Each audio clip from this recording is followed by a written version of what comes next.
कुवरहा पीडं नटवरवपुः कर्णयोः कर्णिकारम्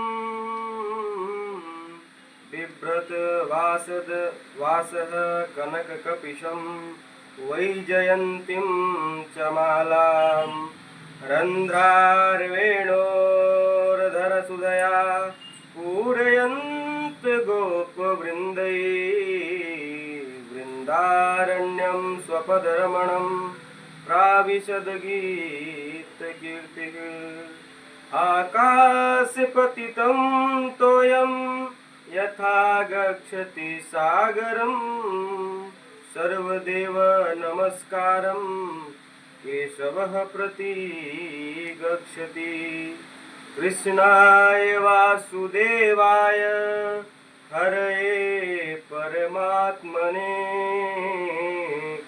प्रणतः क्लेशनाशाय गोविन्दाय नमो नमः।